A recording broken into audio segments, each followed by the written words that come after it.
wait a minute.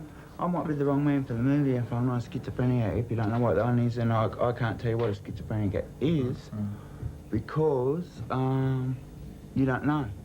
You understand? Yeah, you don't have to... But you can take me as a loyal subject. That's what we want to do, just talk to you as a loyal subject. As a patient in this clinic. Right. That's right. But it means you have to put your name... But if I'm not a patient in this clinic, can I walk out that door? Yeah, you can walk out that door. Thank you. Any time. But don't you want to stay and talk to us here? Not for a moment. I've got to get me like that. Just turn what's this. Well, just hang on for a sec, could you, so I can talk to you? Yeah, but I don't stuff with schizophrenia, see? Oh, Yous all do.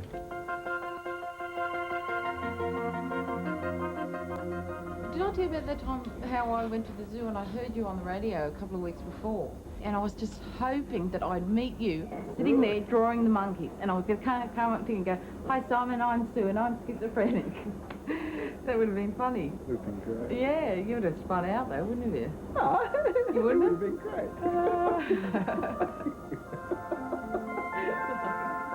I'm actually a person who has suffered from schizophrenia. And I'll be working with you today to explain a little more and elaborate about the experience of schizophrenia that I've had and what kind of things help people. I guess all of you look a little bit like this morning, and certainly under the lights and the cameras I feel much the same, you know. And for a person with schizophrenia, one of the delusions you can often have is that people are bugging you. You know, that you've got a wire on you listening to everything you say, or that people are making movies about you, those kind of crazy thoughts. And all of a sudden it's like, woo, they're here, you know? I first met Simon when my son Jonathan was alive. Like Simon, Jonathan had schizophrenia. He was 17 and I was floundering. There was so much ignorance about the illness, and for families who are trying to cope, there still is. He was imagining he was a sumo warrior, and he was 7 foot tall, and he said, "Look at me, Mum, I'm 7 foot tall." And I sort of said, "Oh, yeah, William." And then he started going, "Yeah," you know what I mean? And then one day I was making a roast dinner and I had a spoon in my hand. And he thought it was a knife, and he came at me. And I knew then that I had to do something about it. I've often felt that I've been blamed. You know, that they sort of come on, I'm the one that's got the problems. I've caused Andrew's schizophrenia, the refrigerator mother. You know, I believe that I'm a good mother, that I've done everything I can, and I will continue to do everything that I believe is right for my son. Despair was the thing that Nancy and I have felt right through, the absence of help. And I think a society approaching the 21st century, if it allows this illness to go along with so little attention from governmental and research and community-minded people, I think Australia's got no soul. I'm going home next week. Yeah, what, Lismore? If anyone's deaf, I need to hit a smart. But the management here, I understand, have been a bit cross with you for your behaviour. In the last reason. Yeah, but you're going to Where's the reason? No, hang on, you're going to get tossed out. That's all right. Yeah, but where are you going to stay then? Maybe in a barn with my head under my wing. Yeah? How much Largactil? Will you take some Modicate injection from us? Not Modicate, plenty of Largactil. Largactil. Yeah. Blood and guts all over the world, so. Probably not. Can we give you 200 Largactil, I think? Huh? Because you're going to get yourself into strife here, and you're a bit lively at the moment, aren't you? Yeah, that's all right. I've got a home, but you don't want to learn, do you? I'm quite happy to listen to that. Why don't you save the world, man? Save the world? Yeah. Why don't you? With your ink and your biro. Well, it's probably not There's enough. probably colours everywhere. Oh. Even a rainbow. Look at that. You can stay here, but you've got to behave yourself properly. No, right? Okay. I think slowly we'll find out the cause of schizophrenia. I can't say that we know what it is yet, but in my view it's a medical illness. It's an illness of the brain. It's unrelated to bad behaviour. It's unrelated to the person knowing that he's behaving badly. It's unrelated to the way the parents bring up the child. it's probably some chemical or abnormality in the brain, or some small multiple centres in the brain that are impaired. We know there's a genetic loading for schizophrenia, so that if one parent has the illness, perhaps something like 15% of their offspring would have the illness, whereas in the general population, only about 1% get the illness. If I hadn't been born a schizophrenic, I would have probably been a landscape artist or drawn animals. I mean, look, I really love drawing animals, and but now I'm mainly involved in this sort of education. If you're always told that you're never going to achieve anything, how are you going to believe that you can? And people with schizophrenia get that all the time, every day of their lives. You know, to the point where you hear things like the only good schizo is a dead schizo, you know, which really hurts. That kind of stuff is really heavy, you know, especially if you've lost mates because, you know, they couldn't take it anymore. So I'd started to think that people with schizophrenia were special. I have a highly biased view, obviously. Hell, I'm not whitewashing the issue here, you know. I don't whitewash people with schizophrenia. We can be hard to live with sometimes when we're sick and ill.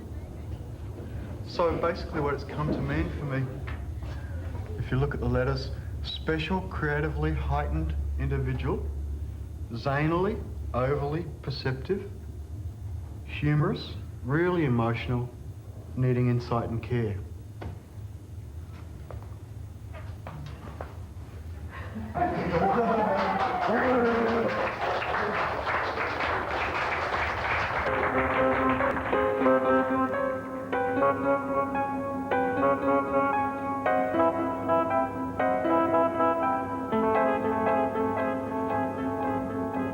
So what we're going to do, Simon, you're going to hear some tones through these headphones. Hear two types of tones. I'm going to ask you to press your button as quickly as possible, only when you hear the high-pitched tone. You feel comfortable about that? Yep. Everything nice and comfortable and relaxed? Ready to go. Okie doke, let's go. Schizophrenia is a name given to a group of disorders. It isn't a split personality like Dr. Jekyll and Mr. Hyde. Instead, it's a disorder in the brain which distorts the way a person thinks and experiences the world. This creates a loss of distinction between the self and the outer world. Relax your muscles. Some of these brain variations can now be measured. What we see here is that in Simon's brainwave form, there is only one peak and one trough in a time frame where we might expect to see two peaks and two troughs. This indicates that Simon's brain is being flooded with stimuli, and it's making it very difficult for Simon to discriminate what's important and what's not important. The first time I started to understand what these measurements were actually showing about the way that my brain perceived and responded to stimuli, there was a sense of relief. It was quite a moving experience because for years, even when I'm in remission, there's this constant sort of, you know, you're lazy or you can't do things or whatever. And I realised that even over the simplest response to stimuli, my brain's really having to actually reprogram itself almost all the time, and that there's this constant effort to focus and overcome, and that was the disability then, the psychosis, and that medications fix up, but this daily sort of battle to overcome this processing. And I realised that, you know, things like my memory problems, and that they're not just to do with the medication, that they're actually, you know, it's like my filing system, the neuronal filing system is wrong, and it's constantly having to be updated every second to try and make sense of the world.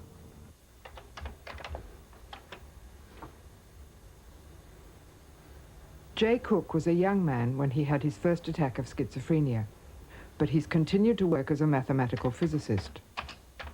Jay's father, a general practitioner, had schizophrenia. So has his sister, and so have 2 of his 4 children.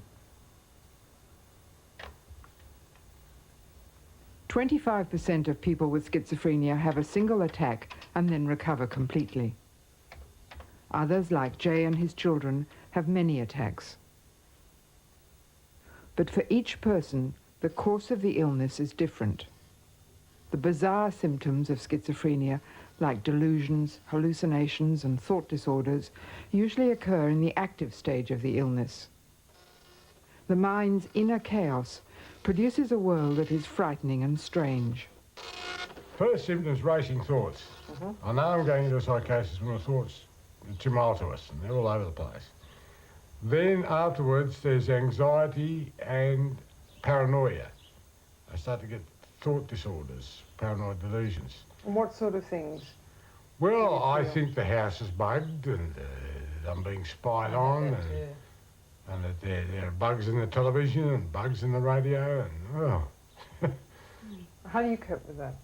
I find paranoia quite difficult, but I feel that when they're suffering from paranoia, you really can't reason with it. You just sort of go along quietly with it, which it doesn't come naturally to me. When I watch television, for example, I get two meanings from what's happening on television. I get the literal meaning, a bit, then I get the paranoid meaning, which is that the person on the television is talking directly to me or about me. And it's very hard to shake off that feeling. It's overwhelming, isn't it? That's what they call ideas of reference, where you think that there's a special message in what people say or you see for you. You think they're sending something out to you. But now, are these attempts to find some sort of explanation for what's going on inside your head? I mean, the paranoia and the feeling that somebody's saying something definitely special? the paranoia. Because, you know, you think that those people are actually talking about you, even though it's got nothing to do with what's happening to you at that present time. But you believe it does. And you believe that they are saying it about you. Yes, or even people addressing you directly. You'll get a double meaning when someone says something to you. You'll get a meaning that says, well, he's saying, you know, am I going for a walk? But he's also saying, why are you going for a walk? Are you going to do this and are you going to do that? So how do you deal with that when it happens? Because it must be pretty scary. Well, I reality test. So do I. What's that mean? That means you say to yourself, did he really say that? Is that really what he meant? And you check up on your own ideas about what's happening. Do you have visual hallucinations? The first hallucination I had was a visual one, with me looking in the mirror, and then my face melted and turned into sort of a demon-like character. Then for 2 years I had nothing, and then in my third year at uni I started to hear auditory hallucinations in my ears and around me, you know, it's if somebody was talking to me, or I could hear their thoughts, you know, and things like that. Often they said, we want your heart was the common one. Stupid was another one, and a few insulting words. And I had a really bad time a couple of months ago. I was in my room and I heard a baby screaming, so that's why I started sleeping out here again. And I went over to the door there to shut the window, and then I heard this massive scream, and I just went, oh no. And I thought, I can't get away from it. I just can't get away from it. So I went down and stayed up all night wondering about it. And psychosis is so terrifying. I wouldn't recommend it for anybody. How is it terrifying? You have a feeling that the whole world is hemming into your head. You have no privacy. You have no feeling that you could ever be alone. And it's an awful feeling. Mental illness is often sensationalized, and because we don't understand it, I think it frightens us and we want to distance ourselves from it. When Jonathan became ill, I found some people who thought he was bad, not mad, or that he was malingering, or that his illness was due to his upbringing. So we not only had to deal with the schizophrenia, but also with the stigma.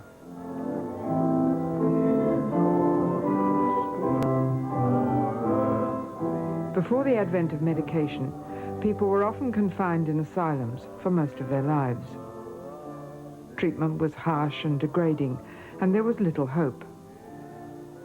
Today, people are treated within the community wherever possible, but for a few, hospital remains their only home.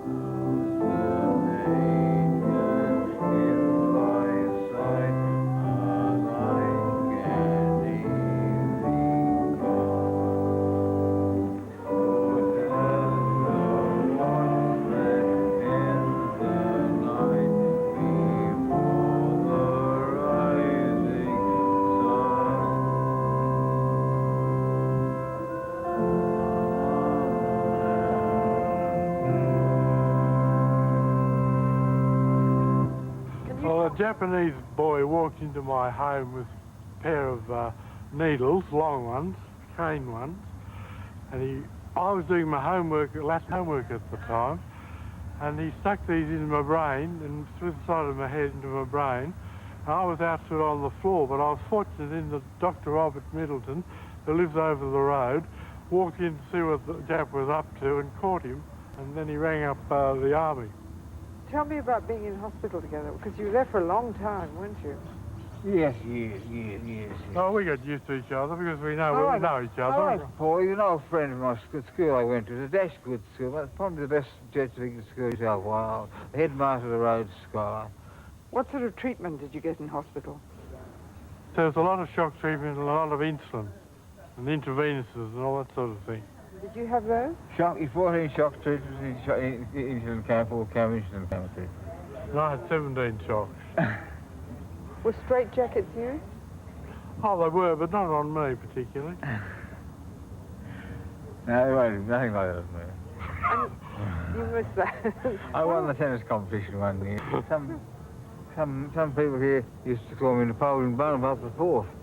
Napoleon Bonaparte the Fourth. Napoleon Bonaparte the Fourth. So I always sing the Marseillaise. Can you sing the Marseillaise? Allons enfants de la patrie, je le crois et arrête, compte tenu de la tyrannie, l'éternel sanglante élevé, l'éternel sanglante élevé. Entendez-vous dans ces campagnes, mesures, ces héros soldats, il vient jusque dans nos bras, égorger nos filles. People with a great sense of threat are put inside a place which is seen as threatening. Well, it wasn't originally. It was asylum. There was farms here. You had all the outside, but then you got the walls. It was running in the 40s and that. Yeah. Oh, yeah, it was, I mean, it was a beautiful place. This is our only locked ward. This is the only closed area in the whole hospital now. Simon has had the experience of locked wards. Andy, a community psychiatrist, takes him there to visit patients.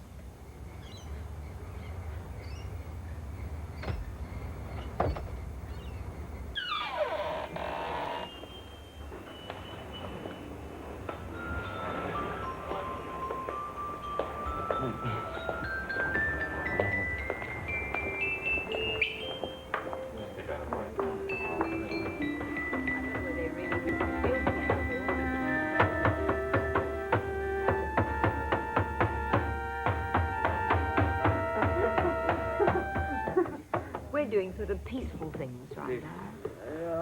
Yeah, well, we're trying. It's not supposed to be peaceful here, but still.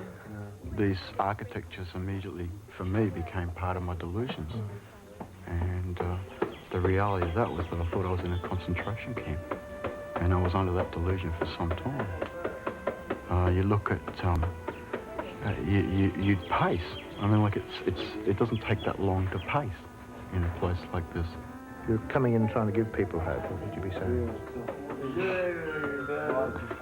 What I say to people when I visit them here, behave yourself. You know, don't play up and you'll be out of here quicker, you know? It's like, which isn't exactly medical. You know what I mean? You should be saying, well, this will be a period you'll go through, and when you wake, you know, when you start to relax and work out what's happening to you, you'll go to a better ward. But it shouldn't be a graded scale. I mean, look, it's crazy. There's that aspect of it, a graded scale thing. Well, we don't want to put walls around everyone.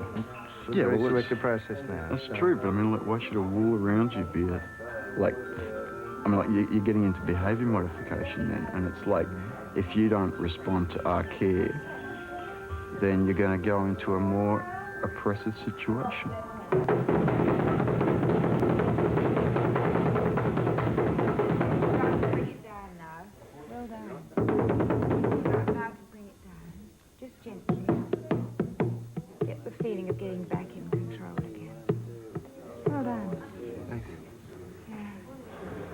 Scare you, or was it good?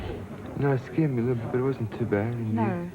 And I guess that's one of the things about anger, being frightened of, you know, what it does to you. Yeah.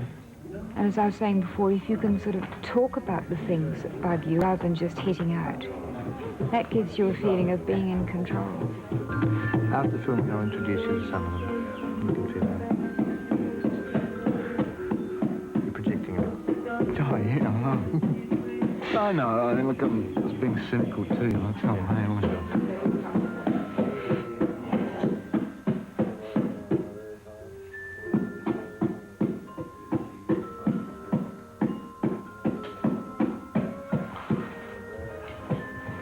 I think, you know, for me, you know, asylum is still one of the most beautiful words in the English language. And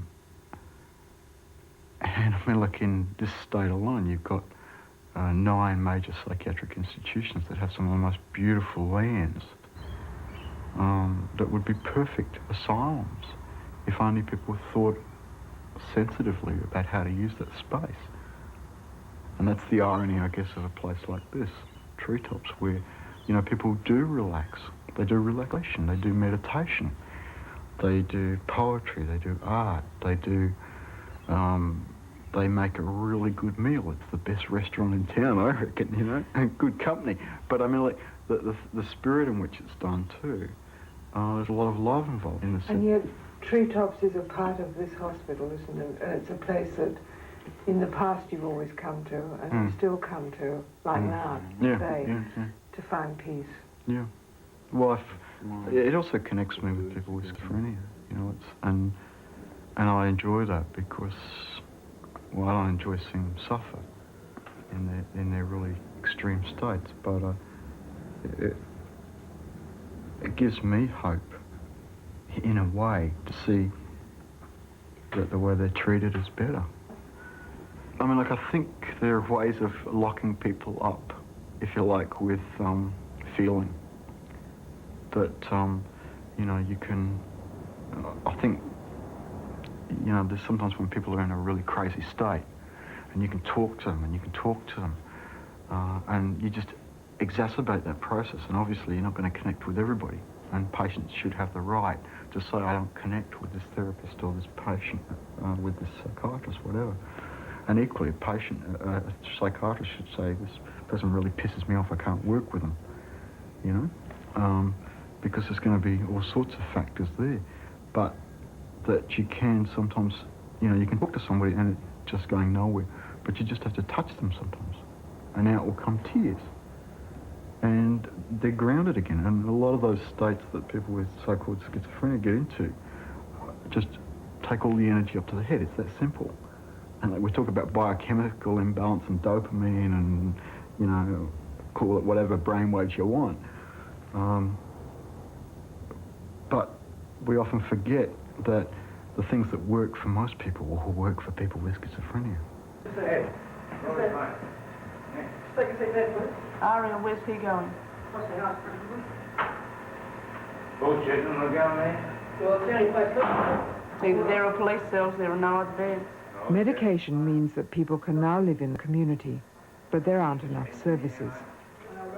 Accommodation is inadequate, and many people end up on the streets where they're vulnerable and easily exploited. In most major Western cities, between 30 and 50% of homeless people are mentally ill. Some abuse alcohol and drugs as a means of coping with their problems. But it means there are no beds, so it means, okay, we're going to have to get him a bed in the police cell. So that's where he's going to have to go for tonight. Well, rather have than having him on the streets. Yeah, hi, it's Denise here from Mission Beat. We've got one male intox that's barred from everywhere, Stephen, and all proclaimed places are full. Can we bring him over to you, please? Hold on, what? Okay, thanks a lot. Okay, bye. Yes, David, it is, please. Tell Elsie to Brian, when you pick Stephen up, he's got a bed in the police cell. Whenever Jonathan had a crisis, it was almost impossible to get anyone to come to our home. The importance of community care is now recognised, but services are still patchy. And this is bad, because without help, people often get worse. With help, the outlook is so much better than we previously thought. This community care team in the heart of Sydney reaches out to people wherever they are. We had a report about this guy Ace from PJ's, apparently he's been there. It's been quite disruptive, and they would like us to go and assess him. I believe you've been following that up. Yeah, I got a phone call today from the nurse at Matthew Talbot saying he's living in squats in Palmer Street. So maybe we should go down there. No, I'll follow that up.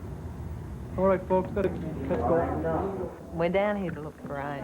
I think it's a bit early for him yet. I think 8:45. Do people often turn up late then? Normally, yeah. And it appears that he's not here, so we're far too early for him. One of the things that interests me is every time I come around this area while we've been working on the film, it reminds me of looking for Jonathan, because this used to be his haunt. And it was amazing how often there was a whole network of people who would know where I could look for him, but there was nothing like people. There were no crisis teams, and no people working in the area. Because you must see people in the past that used to slip through the net. Well, I found I've gotten to know odd shopkeepers who happen to know where people work. People you wouldn't suspect would be valuable in finding people you're looking for. Often know where they are, when they've been in, how much money they've got, where they've gone for the dark. Hey, Ace. How are you? Good. Steve from the Talbot told me you were around here. You haven't had your medication for a while? I'll go anywhere I like in Sydney. I've got about 8 squats to go to full of people. The only problems are they've closed the squats down.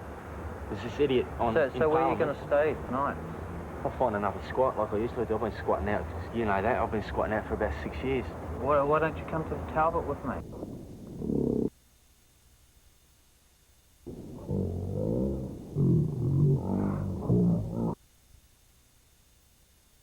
Well, I'll talk to the doctor and see what he's... I need medication sometimes because of my schizophrenia, you know. Well, you need sickness benefits too. Yeah, I need sickness benefits or something. We all need some money to live with, and well, look, I come will on one endeavour. condition, right? That you can supply me and my mates. There's about 40 of us that used to live here. They've all gone to Melbourne or Queensland or Perth. We've all split up. We used to be a union around here, a squatters' right union. And they've closed down about 30 squats in Glebe. They've closed down about 18 squats all around the city. And all these kids are usually waiting to go somewhere or to live somewhere, and for someone to pull them out of it, out of the slum, and put them on like a benefit or something, because most of them haven't got ID. They don't even own ID. So how would I get on anywhere if I didn't have money? And Well, if to you live like in a to squat. come with me now, Ace, we can go and see a doctor, and I can endeavour to help your cause first. That's all what I can say at this moment. So, would you I come trust to you. the... There's not many people I trust, but I trust you, you know. Okay, well, let's go and have a talk to the doctor then, okay? It's hard to understand. And we'll see what we can do for you. If you find someone that's either being friendly towards me, or use me on a scheme, a drug scheme. He actually complained of the voices on Monday.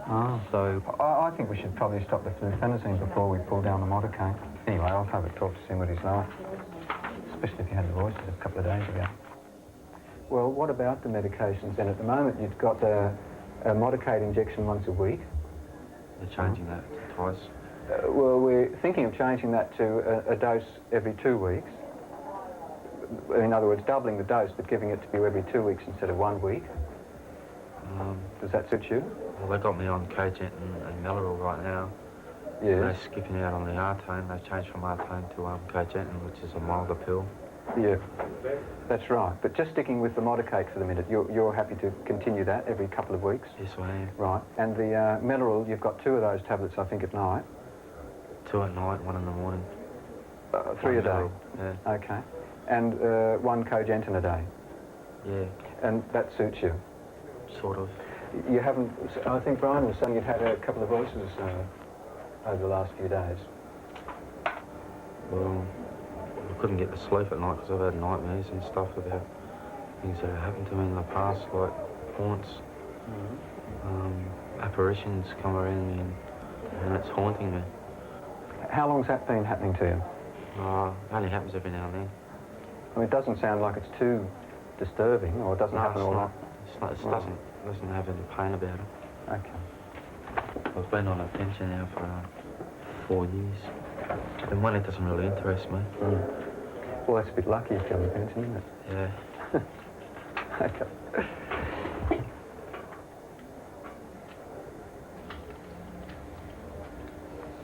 He jumped.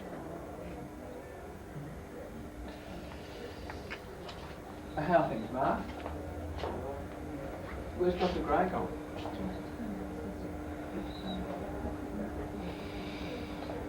Right, Simon.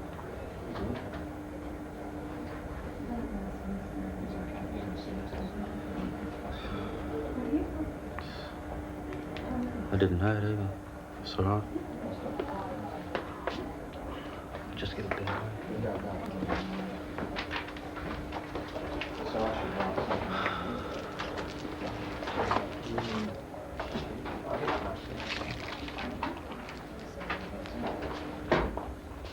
There's more mentally ill homeless over the last decade than there was prior to that, and that's happened in all the Western countries. You have people who are homeless and who are mentally ill. Would they not be better in hospital? Well, again, some might be, and a lot of people in the community might think they might be, because out of sight, out of mind. Most of the patients themselves actually prefer to live in the community, even though, to us, they live under more deprived circumstances. They're more often out of money, occasionally they get bashed, they're more easily led astray, but they have their own freedom, and most of them would indicate that that's what they would prefer. And that's why one reason I think that's probably it's quite a nice idea that most of these people are outside of hospital.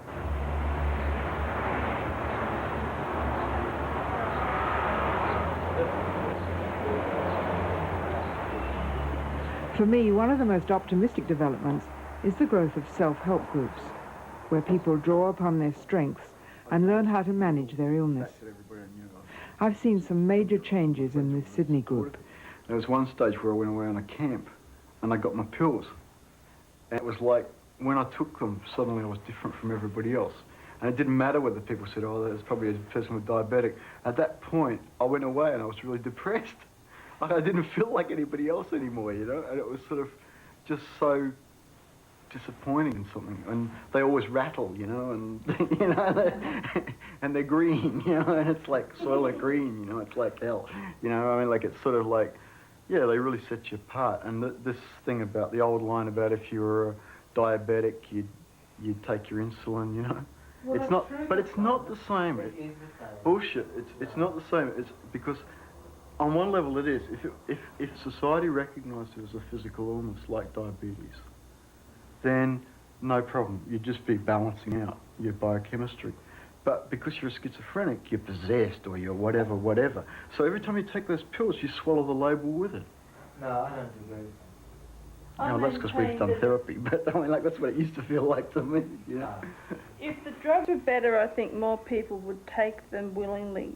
And I think that there's got to be a lot more done to make the drugs more sophisticated. A doctor that I was treated by described them himself, these drugs, as crude.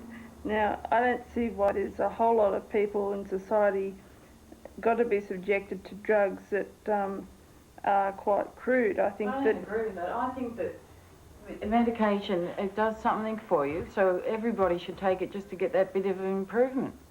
All I see the pills doing is calming people down so that the barriers to setting up contact have broken down.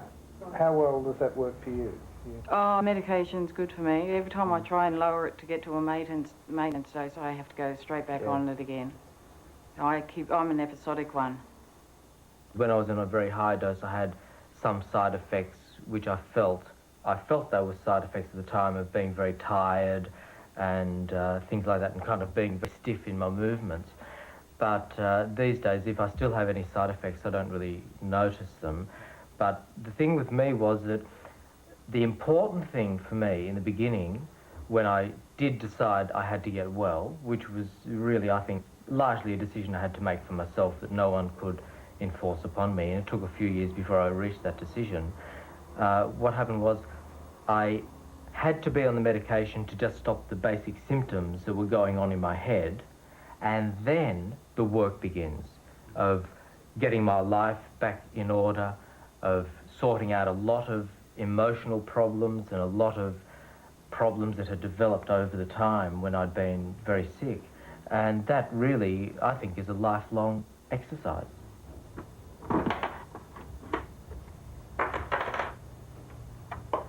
I'll take my zinc later, okay? I won't take it now. Okay.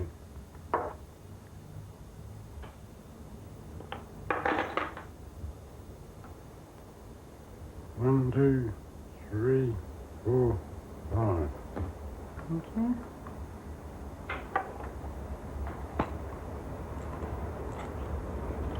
One.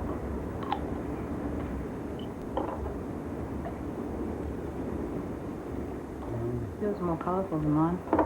I keep the medicine box locked to avoid anyone abusing them.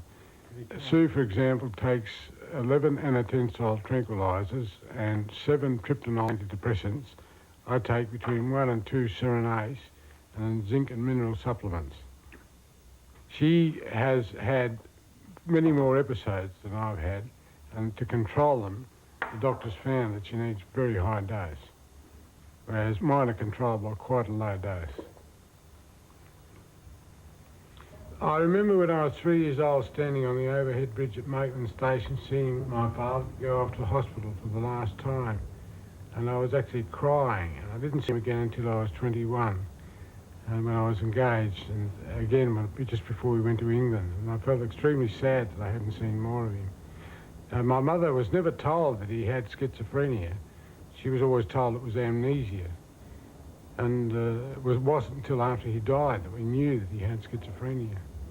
With those kind of feelings and memories, how did you feel when you found out that you had schizophrenia? I was filled with remorse and anguish that such a thing could have happened to both him and me and other people in the family too. We were very unlucky to have 2 children with it. By rights, we should have only had 1 at the very most. We had 3 people who have this illness in the family, and they all react very differently. They all cope with it differently, and they're very much individuals in their own right. Has it changed Jay as a person? Yes, I'd say it's definitely changed him from being a very outgoing person who really wasn't afraid to front up to anyone, and now I think he feels he has to guard what he says in front of people, especially strangers. And yeah, I'd say it's definitely changed his outlook on life. He's probably terribly ambitious for himself to do some real work, as he would call it, and to feel fulfilled in that way. And I think that a lot of those opportunities probably have escaped him. I feel he's achieved a great deal, and so do other people, but I think he thinks that he had a lot more potential. The worst thing for me has been the fact that you're a mental cripple. You can't use logical processes the way other people do, and of course to a mathematical physicist that's essential. And when I'm psychotic, I just cannot work at all. With Stephen, he seemed to us to be absolutely terrified in his illness. He felt so terrified that he had to protect himself. He'd have knives that he'd be carrying on him to defend himself. He never actually used them, but it was always that feeling, well, maybe he might. And it was scary. He thought that as protection he could actually make himself invisible. He'd stand stock still for quite a long time, thinking that no one could see him. He still doesn't admit to having the illness. And he certainly distrusted us, so he didn't look for us for guidance in getting help. He really thought that I was capable of doing pretty horrific things to him. He was frightened of food. Even though he got his own milk from the milkman, he really always thought I'd tampered with it in some way. And he thought I was a devil at different times. And so, in a way, I think it's amazing that he didn't let out and really do something to protect himself against us.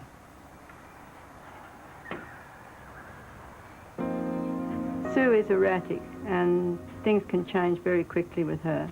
She's still at the very early stages of coping with her illness, and her behavioural changes are quite dramatic. And she was just very different to what she is now, in that she had a lot of energy and she enjoyed life to the full. Well, if I didn't have Dad with it, it'd be very difficult for me. See, having Dad, it's made it very easy for me to get moulded into withstanding whatever is happening. How do you think it's affected your mother? Oh, look, I must put her under so much stress. It's unbelievable. I feel very sorry for Mum at times when I realise she's got 3 schizophrenics in her family. And not to say that we do terrible things or anything, but, it's just that a lot of the time we're very demanding about things. We need her support and everything like that. Too much of her support, really, and Dad's. So has it changed your relationship with her, do you think? Dramatically, yeah. It's got worse, actually, than what it used to be. We used to be very good friends. Do you know why? I think she's a bit angry too, She's a bit angry at why this has happened to her as well. Same the way I feel about why this happened to me. Same with Dad. Sue's perceptions of me are not so good when she's in a psychosis. What's that mean? Well, I think she feels that when I'm talking to her, that it's critical. I'm threatening her in some way. I think probably even physically, I look different to her. And I'm inclined to stay away. The last 2 times I've stayed away quite a bit from the hospital. And it's been much better. Do you feel you live on a knife edge? Not so much now. I've got much more accustomed to it. But at different times when I feel when their life is threatened, that's when I get absolutely terrified. Susan, since we started making this film, you've overdosed twice. Why do you do it? Oh, just being fed up with the illness. Can't live with it any longer. What's the worst part of it? The continual thinking bit, where you just can't stop thinking. Your mind's going full ball, and it says all these horrible things, and you keep hearing it over and over again. I just can't put up with having this happening all the time. I don't get peace ever, never, unless I'm asleep. Families live with the agony of not knowing what will happen next. Suicide is a real risk. Tom's illness beset him for the last 20 years, and I suppose there are 2 points. The first one, we always had difficulty getting help. We felt so much in need and so unable to get help. He was a fellow who never cheated or lied, and you had to get policemen to pick him up, put him in a wire cage behind a police van and take him to hospital, and that happened about 20 times. So that was one aspect of getting help. It was always a cruel, cruel thing for him, our son, to go through, and for us. And the police, in our experience, were quite outstanding in their sensitivity. The other thing was getting a diagnosis. He was ill for 17 years before we were ever told that he was schizophrenic. I feel a little bittered. He wasn't kept in hospital long enough to get the right medication and to bring him to a level he could live with. Every time he went in, the medication was heavily put into him. And despite the fact that we wrote letters asking for something else to be given, it was always the one medication that we knew upset him terribly. And so he had that again. And I saw him a few days before too, and I felt that if he could get out, he would take his life because of the way he felt. Quite recently, in the last 6 months of his life, I've seen him nearly every day or spoken to him on the phone. And over again, the same old problem. Dad, I can't take it. I might as well be dead. I can't hack this, was a famous thing, but almost his last words to me 2 days before he died. The last words were, I'll fight on, Dad. I don't want to do anything to hurt you and Mum. But it wasn't to be.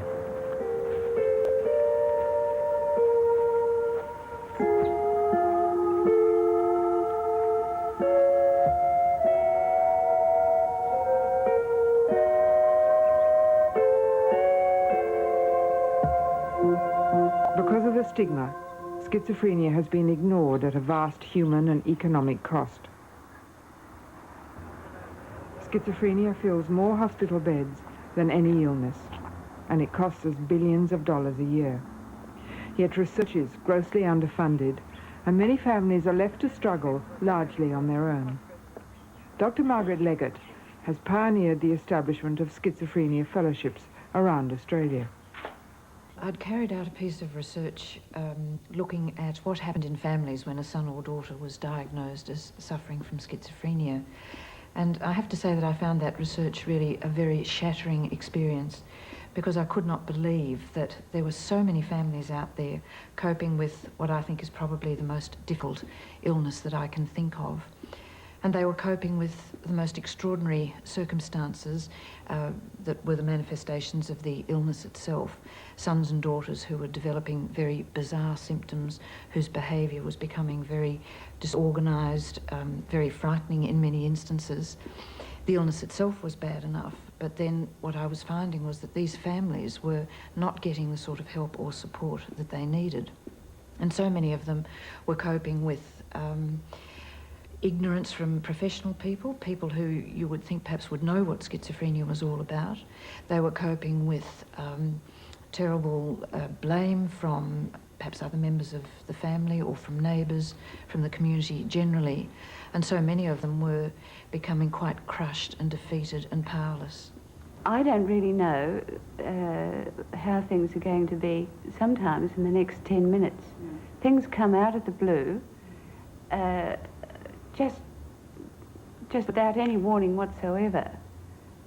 And you really have to use your gut feeling as to how you're going to cope with that. It's the precariousness of not knowing what it's going to be like. For instance, when I go home, how I'm going to find him when I get home. Or even if I'm in the house, even in the middle of the night, he can come to me and say, "Mum, I feel awful." Particularly when he's been given the wrong medication or he's forgotten his pills, and we have to leap into the car and get straight over to the nearest hospital for help. When I've took him from hospital in the system, you're not allowed any alcohol. He's physically punched me. He's physically gone at me. Now his latest episode is that he's going to get a gun and he's going to shoot me. So. Are you frightened? Yes. I did become frightened, and that's why I had him re-hospitalised, because when he's in his psychotic state, he is not aware of what he's doing. Those added tensions are just, unreal, Absolutely. You just can't understand. My elder daughter, and she was the same, she was frightened. Are we going to lose Andrew? And particularly when the professionals wouldn't listen, when we'd say, look, he is terribly depressed. And all you get put forward to, now look, Mrs. Hems, the statistics are 10 to 15% of schizophrenics commit suicide. Okay, we live with that on a day-to-day basis. But if you see a statistic coming, you don't stand back and say, well, come on in, statistic. You're talking about a person, a human being, not a statistic. And he's our son, and he's very much loved. He's an ordinary, everyday boy with an illness. And that's the bottom line. We're talking about schizophrenia. If it's bad for us, what's it like for them? Well, obviously, yes. Obviously, they go through an incredible amount of suffering, and I think the community, or people who haven't experienced this with anybody, don't understand. They don't understand the sheer drama that goes on in the patient's mind. And I think once we learn what goes on in their own mind, then we perhaps begin to understand how to handle them. And I think this is where the professions haven't given relatives and friends their time to explain to us what to expect and how to handle, as Anne said, when a certain symptom comes up. It seems to me that what comes across both from you and from my own experience is almost that because people don't listen, you have to wait until there is a disaster, until there is a tragedy. Yes. Because I remember with Jonathan saying 3 times when he overdosed and asking for help and asking to get him into hospital and being told that he has to be a danger to himself or others. And I mean, how much more do you have to be a danger to yourself? And ultimately, as you know, he died. Now that is the ultimate tragedy there, and it's because people do not listen. Margaret, why does that happen? Well, I think in the 60s and 70s there was a lot of research that was being done that was laying the blame for the development of schizophrenia at the feet of the relatives, so that relatives have not been given any credibility at all. They've been seen to behave in such a way that they produce the symptoms of schizophrenia in a son or daughter. They've also been accused of, when the illness actually develops, of not handling it well, of being far too subjective. I think the other problem has been too that during those same periods, schizophrenia was not seen as an illness.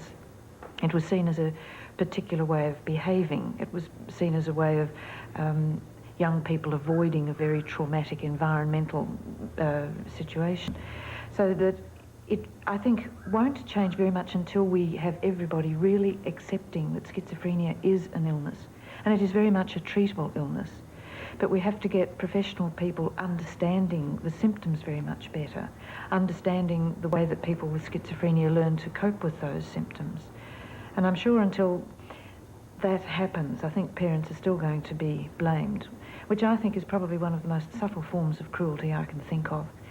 People have to learn that schizophrenia is an illness, that our sons, our daughters, our wives, our husbands are human beings. They're ordinary people with an illness. They're no better, no worse than anybody else. They have feelings. Schizophrenia can be blunted, their feelings, but they still have feelings. They hurt. And we want everybody to understand that these people are human, that they're our loved ones, and we don't want to lose any more of them. We have to educate people. Not just and listen to us. Please listen to us. It must be awful being ill again, Simon. Yeah, it's horrible. Because of the physical movements? Or the whole thing? There's the physical movements, the aches, trying to figure out what's the drug and what's the you know, the memories that come back, because some of the drugs help your memories come back. Others actually suppress your whole brain, you know, knock out everything. So by the time you figured out what the difference is between your senses and memories that you're acting out on those drugs, you know, it's really hard. I better just stop. Oh, okay.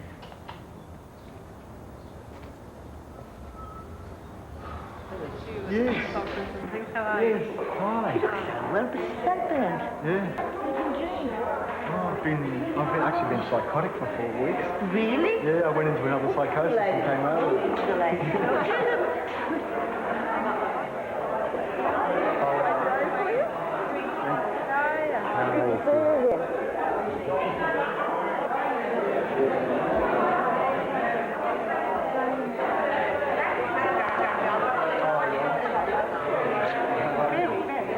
This is your chance to meet Anne Devison, and welcome to the show. I have met you before. Hello, Anne. How are you? Oh, Well, what do right, you think? great. I've got to straighten the picture. Yeah, good. It's a bit overwhelmed. No one in the background, wasn't it, then? Camera, this is my dad. I think that you can recognise some schizophrenics because there's sort of like the stereotyped image of the bum on the streets, you know, and all that sort of business. But no, I find that that's only a very small amount of schizophrenics. Most just like normal people, you wouldn't even know that they are if you walk past them or you talk to them or anything. Yeah. I'm so happy. I'm so glad to be so insanity is wonderful, Andy. I should recommend it to everybody. I mean, like, I'm dealing with such pressure, you know, and I'm saying, I have such a relief to be alive again, you know. I can get two thoughts at once. I can think two things at the same time. Two perceptions at once? No, two running commentaries at once. One's in my mind and one's sort of talking in my mind. It's at different levels, like one's sort of in between subconscious level and unconscious level, and the other one's the consciousness. Yeah. So I sort of have two of them going, like my doctor said, oh, that'd be awful, having that. They're deprived.